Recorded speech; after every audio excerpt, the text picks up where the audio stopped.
this academy specifically, it's a lot of physical work, but even more so mental. So if your mental game is strong and you're focused on the goals, you might struggle through it, but you're gonna make it no matter what. Heidi Strahl joined the Fire Academy at Lake Tahoe Community College because it was only 2 days a week, allowing her to keep her job while she was in school. Financially, I needed to go to a community college program. I chose it a lot for the schedule and for the finances, not really knowing the family that I would accrue upon being in this program. Heidi is now employed by the nearby Truckee Fire Department, and that's exactly why this academy was created, to fill the ranks of local fire agencies around Lake Tahoe. Many years ago when we started the academy, the chiefs in the area said, we don't want to have to send our kids off the hill to go we don't want them trained in Sacramento, we don't want them trained in Santa Rosa, we want to train them right here. So that's why we created the Fire Academy. Here in the Tahoe Basin, I hate to say it, but we basically live in a tinderbox, right? We live in, surrounded and immersed in nature, which is many of the reasons why we love to live here. But with that, the wildfire threat is very real. And so having a fire academy in Lake Tahoe makes a lot of sense because it's responding to our local concerns, our local needs.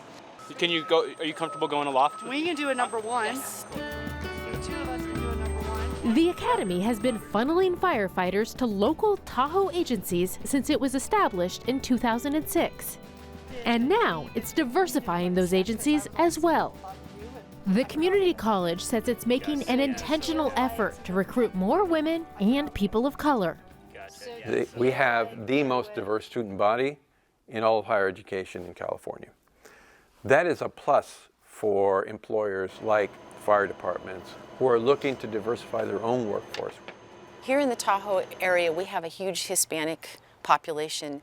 So during a medical emergency, if you can speak Spanish to somebody and look them in the eye and put them at ease, that's huge. I mean, that's going to be a marketable skill. So that kind of diversity is amazing for us.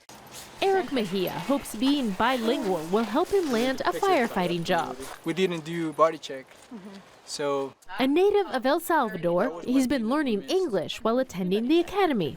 I'm not a really good English speaker or something, but I'll be there. I'm gonna learn all those words that I'm gonna need. But I will say the best advantage that I have is that I speak Spanish and that I never give up. Despite the language barrier, Erick never gave up, and he graduated alongside fellow cadets at a ceremony steeped in tradition for the fire service. We're really proud of that ceremony. It's about the cadets. It's not about the administrators, it's not about the fire chiefs, it's about the cadets and their journey throughout the last 9 months. You could say it was kind of a childhood dream in a way.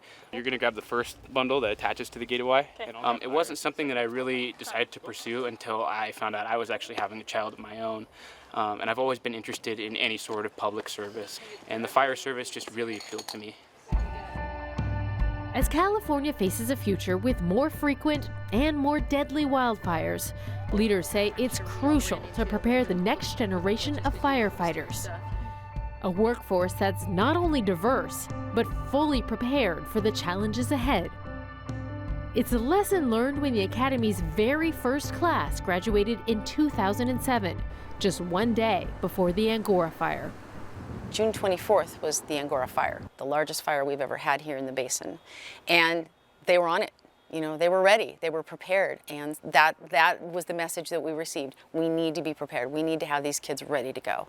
For us, we have just a couple ways in, a couple different highways, 2-lane mostly, so it's essential that early alert, catching those fires early, and then also coordination with our community, that if we ever had a mass evacuation, that we're prepared for that. This is not a simple job. This is a lifelong career. This is a lifestyle. This is a family, but this is also something where you need to pay attention to safety because it's your life. For Heidi, she says the Fire Academy was the best thing she ever did in her life. And she continues to pass that message along to brand new recruits. My advice would be just to never give up.